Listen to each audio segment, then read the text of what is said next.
There we go. What's new? Is it okay to ask a question that's not related to the cowl? Of course. All right.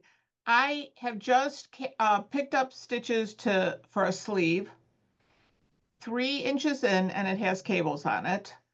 And I realized I was supposed to be doing a decrease every inch, 2 stitches every inch. So I'm at 3 inches, so I've missed 4 stitches. Mm-hmm. I don't want to frog it. Mm-hmm. Is it really going to be bad if I don't frog it? Any opinions?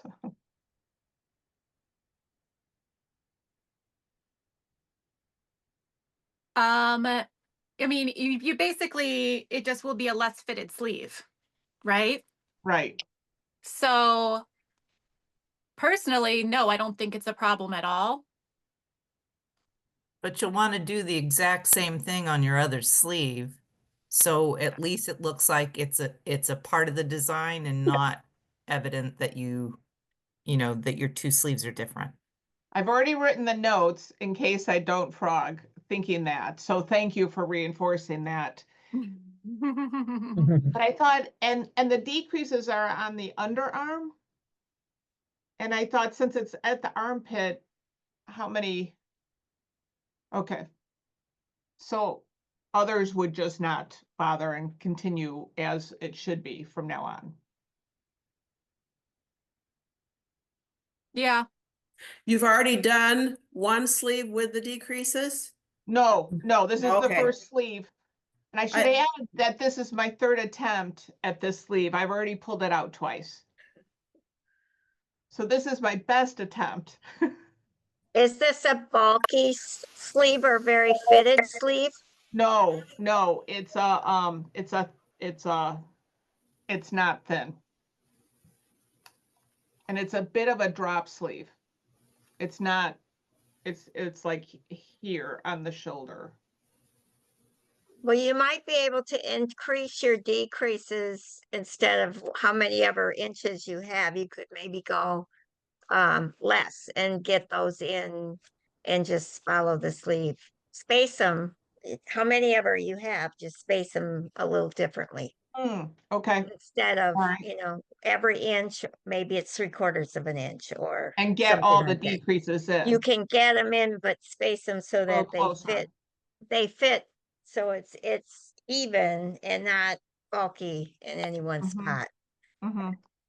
And if you're We math all do that. challenged, We all do that. You just have to do math. and if you're math challenged like I am, there's a really neat app called Knit Evenly. It's free. And you just plug your information in there and it will tell you, you say I have this many rows to do and this many decreases, and it will give you the answer. Is it an app or just a website? It's an app. Okay. Thank Knit you. Evenly. Yeah. Could you write that in the chat, Sure. Jennifer? Thank you so much, everyone.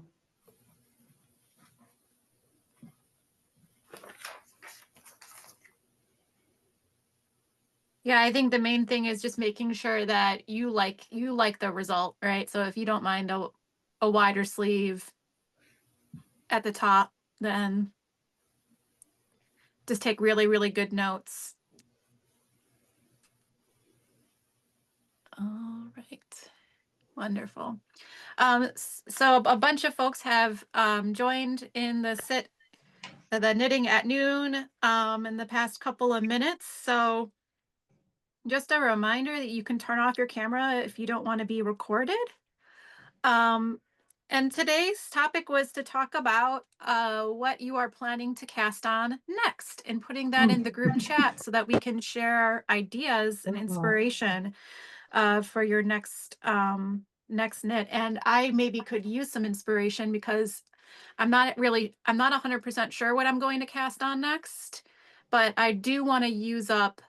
I bought a lot of trunk show yarn last year, and even the year before from String Theory. That is beautiful yarn in sweater quantities, and I'd really like to use it up. And in February, we celebrate Finish It February. It's something that I think Meg started, and we focus on trying to finish projects that have been started, but I'm thinking I'd like to use some of my stash yarn, but I'm not sure what to make. So yeah, if you guys want to share share what your next project will be, I am all ears.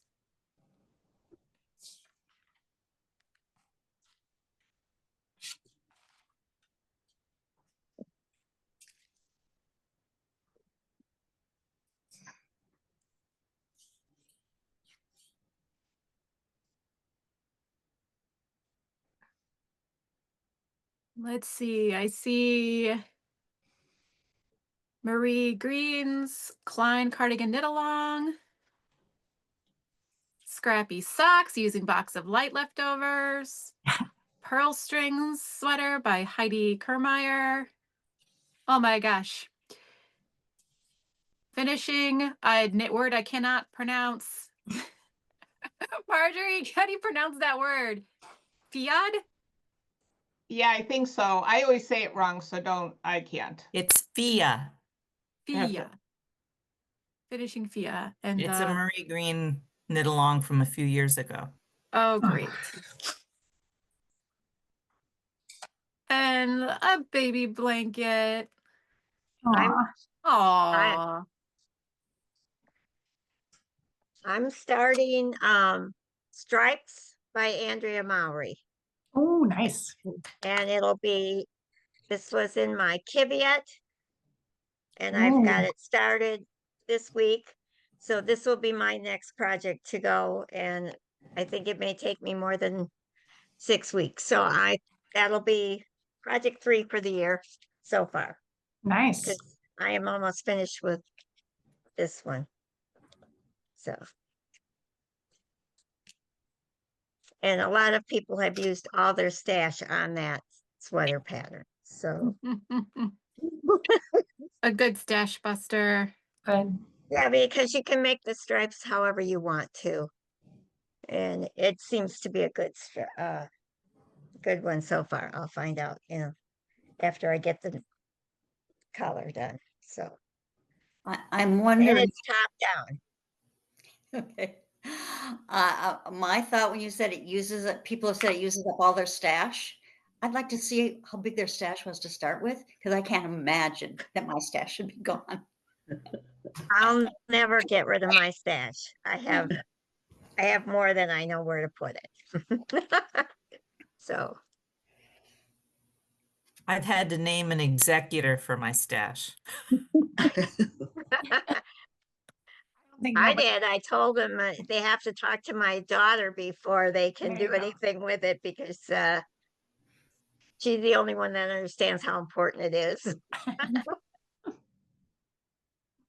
I hadn't thought of naming an executor for my stash. My kids would appreciate that because they say, get rid of that stuff, Mom. My husband is an eBayer, and so he goes to Goodwill and all the thrift stores all the time. So Mhm. I go with him, and I look at the yarn there, and I think, oh no, somebody got rid of their mom's yarn and they didn't know. So I have salvaged it and decided to appreciate it for that person, but it's awful. Yeah. I That's made a sweater once with some, salvaged yarn, and it was kind of crunchy. But I heard that you can soak it in a lanolin wash to kind of bring some life back to the wool. It was 100% wool, oatmeal color. I did a colorwork yoke with it. And the only downside, it did tend to break easily. And I don't know if that was because it was old. I'm not sure. But I think washing it, giving it a lanolin soak was helpful to kind of bring that wool back to life. Thanks. That's a good idea because some of it, I can tell it's good yarn, but Yeah. it looks like it's been around a while. So that's a good idea. Yeah, I don't know if you want to soak it before you knit with it, or what's the best choice. I didn't really figure that out until I was Yeah. done. I would probably do it before just so that I'm knitting with clean yarn. I Sure, gotta sure, tell you. absolutely, absolutely. That probably save you the frustration of the breaking too. Yeah, if it turns out it's not salvageable, I can figure that out sooner rather than later. Mhm. Of course, if you're buying yarn from a source that you don't know, like at a thrift store or whatever, it's maybe a good idea to put it in the freezer for a couple of days too, good just in idea. case it might have any critters in it from Oh, that's a good its idea travels. too. Yeah, Yeah, I would sometimes leave it out in the sun if it's summer, but freezer's a good idea too. Mhm. I don't know. Which would be better in my freezer, my ice cream or my yarn? I have to eat the ice cream to put the yarn in. Yeah, clearly you got to eat it. Make some space.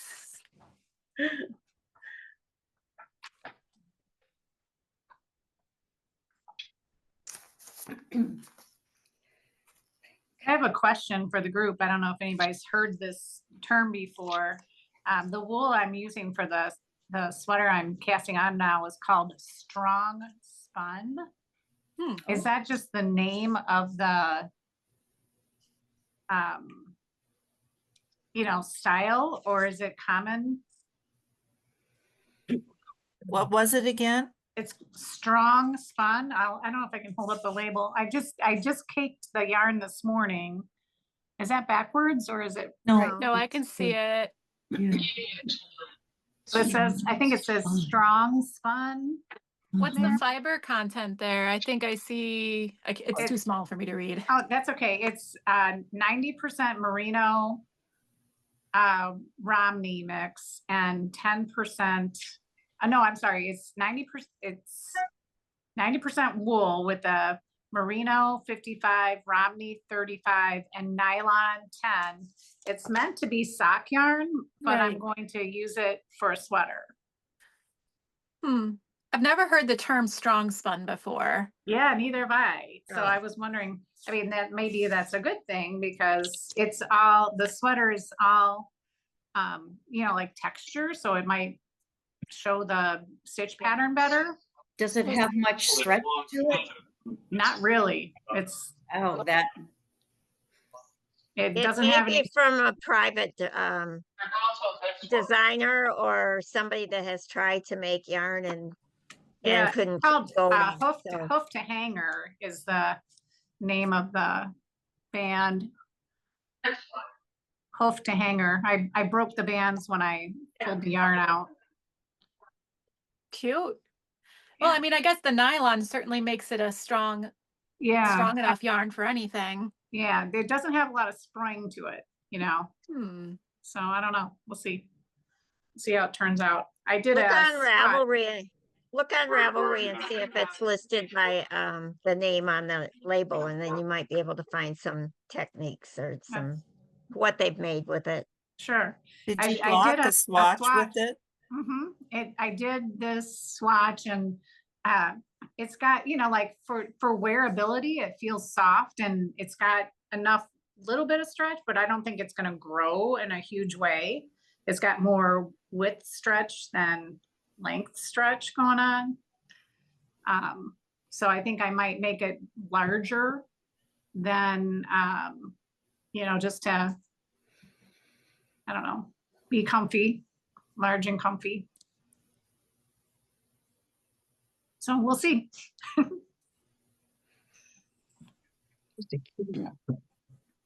well, if it's stretching more around, Yes. excuse me, or across than up and down, this is Yes. gonna be perfect for a sweater. Yeah, exactly. The weight of it isn't gonna be pulled down, or the Right. sleeves ain't gonna stretch into long. Right. It won't grow on me lengthwise, but it'll take care of, Would you, if you think of it,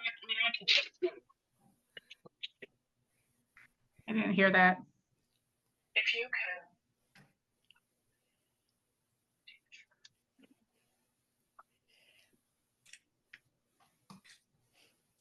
Okay, what am I doing here?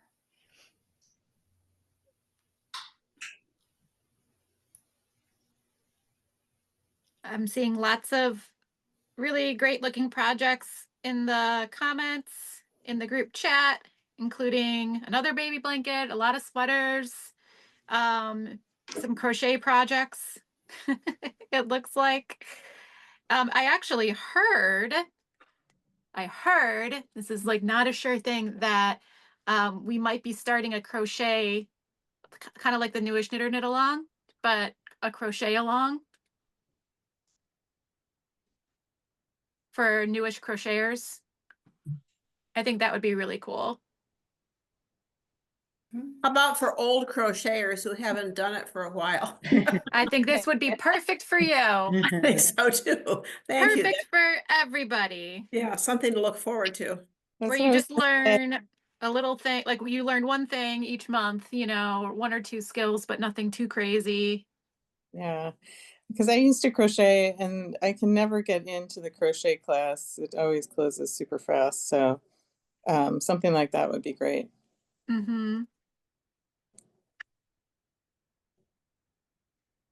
Yeah, if I have noticed, if you are under the age of 30 and you're coming into string theory, there's like a 99% chance that you're coming in for crocheting.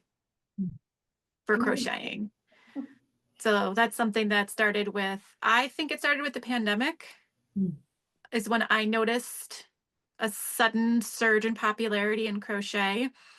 But it's continued, like, to be a really, like, I think for the foreseeable future, crochet is really back in a huge way.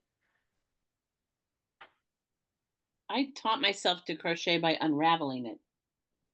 So I don't know any of the rules. So, but I've made big things, but I don't know any of the rules. Or like the terminology, maybe. Exactly. I feel like crochet is like that. It lends itself very well to people who are creative. I don't think there are rules to crochet. I taught myself how to crochet. I'm just teaching myself now how to knit. And knitting to me is so difficult. Maybe If I- that's the problem. The only problem I had between knitting and crocheting is the way you hold your needles. There is a rhythm to knitting, and there's a completely different rhythm. I kind of felt like my daughter's left-handed, and I was trying to teach her to knit, and she wanted to learn to knit like in college because that's what you do, or watch golf. I don't know. I said, you watch the golf channel to relax, and I said, yeah, she's. I said, okay, but it's almost in a natural movement if you know how to do one and the other. To me, that was unnatural. it is definitely different hand movements. And I feel like with crochet, I can certainly hide any mistakes that I make, but in knitting, I wind up ripping everything out because I dropped something and I can't figure out how to pull it back up. Yeah, I think for sure crochet like lends itself really well to improvisation and to being able to go back when you make a mistake. I think there are pluses and minuses to each craft. Well, I think like I get frustrated in different ways for knitting and for crochet. I get frustrated with both sometimes. Crochet is connected by one chain. I mean, if you drop that chain, you drop that chain. You might do a Right. double knit instead of a single, or a double crochet rather than a single, or that sort of thing. But my grandmother gave up teaching me to knit. I had frostbitten my left hand, and she just didn't have the patience for it, so she taught me to crochet. And I crocheted all the way through college, all the way through the first years of my marriage. And in 2008, I decided I was going back on the road, and I said, I'm going to knit. And I stopped there used to be a place called Niche in Downers Grove. And I went in and said, I want to learn to knit. And that started it. And the difference to me between crochet and knit is with crochet, you have all the lacy, wonderful things, but I couldn't get the fabrics I could with knit. Right. Yeah. So I choose the projects that I do with crochet, but I am so grateful to be able to create these fabrics now. even though it is more difficult two-handed, and you can make a mistake that only later you find. I still That's the love hard that thing, part. Lee. That's the hard thing about knitting is always felt like I started out as a needle pointer.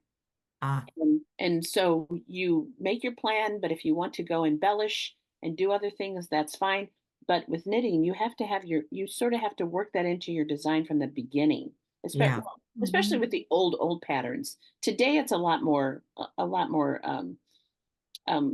a lot more elasticity to what is correct and what is not correct. And who cares? No knit police allowed. Exactly. I wish I would have learned that like 25 years ago, you know? I crocheted back in the day as well. But then I liked what I found is I liked the fabric you got from knitting far better than the fabric you got from knitting. I liked the fabric from knitting far better than the fabric you got from crochet. But although I crocheted lots of Afghans Yeah. and vests and things, back in the day, and they, I guess there's a place for it. I saw one woman, I don't know if any of you ever followed or know of, what was her name?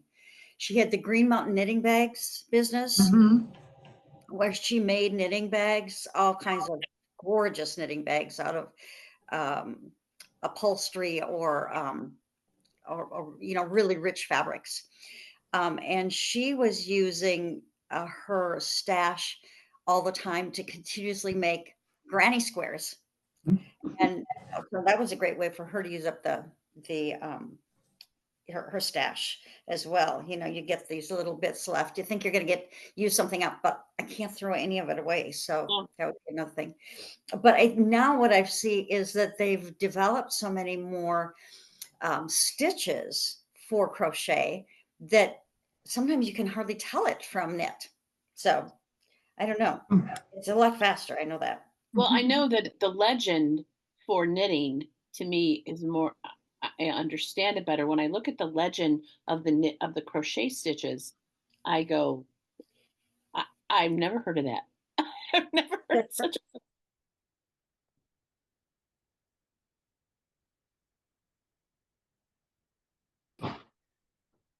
There's So a it sounds crochet. like that would be a winner for string theory to do that, because I do people too. do it just to get their curiosity satisfied. What, knit along or something different? Or A crochet along? Crochet along, yeah. a redo crochet. Yeah, That almost sounds like a dish. Redo crochet. yeah. Redo. There is a pattern by what's her name? Tanis. Anna's Laugh- Gray. Not Tanis Gray, the other Tanis. Okay. Tanis Fiber Arts and she's Canadian. It's like Tanis Lavely or something. I can't remember. But anyway, she's got this popular pattern that's it's granny square cardigan where it's a crochet granny square on the front and back, but the sleeves are knit. Oh, nice. Jethro. Oh, And Nice. so I feel like this, I really want to make this cardigan because I feel like you get the cool retro look of the granny squares, Mhm. but on the arms where you don't really want that bulk, it's just like stockinette. Mhm. And I've seen a couple of people bring in their works in progress of the Jethro, and they've all looked awesome. So that's one. I don't see a lot of patterns that call for both knitting and crochet, unless it's like a provisional cast on or some like an edging. But I am so intrigued. Is it Tanis Gaelic? I don't remember her last name. It's Tanis Lavalley, I think is her name. Lavalley. Yeah, that Yeah. sounds right. And that's interesting because the thing is, I knew how to knit and crochet. I don't remember learning either one, but I did early on. And when I first started teaching in 1970, I was in a building that was all 9th grade, and we had a very small faculty, and we would all meet at lunch in the lunchroom, and And the home ec teacher was a big crocheter. And I was crocheting baby blankets for my friends who were having babies. And this woman she would crochet forward and then the next row backwards. And then forward and the next row backwards. She tried to teach me how to do it once, but it was beyond my ken. It was really bizarre, but she crocheted a lot.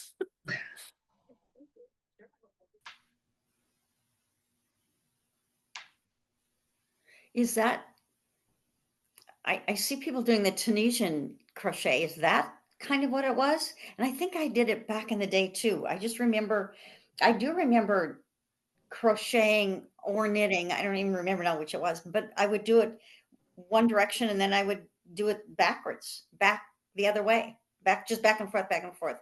It didn't look like what I know to be Tunisian crochet, but Oh, okay. It looked like, I mean, I was making these baby blankets that were just pretty much standard crochet. Yeah. You know, double crochet, triple crochet, make a little shell and then go on. I love that shell pattern. I think that's adorable. Yeah, but she would do that backwards. It was amazing. I would just go into the fabric store, into the yarn section of Joann's or Cloth World or whatever, and dump all of the different colors in there. And I would do the shell stitch for like one color and then change it, and every shell row was a different color. I love to do those. And I'm not sure that, I don't know if I have the bandwidth anymore. But I do have a question for you, Emily. Yeah. Do you think that the younger kids coming into crochet is kind of a retro thing?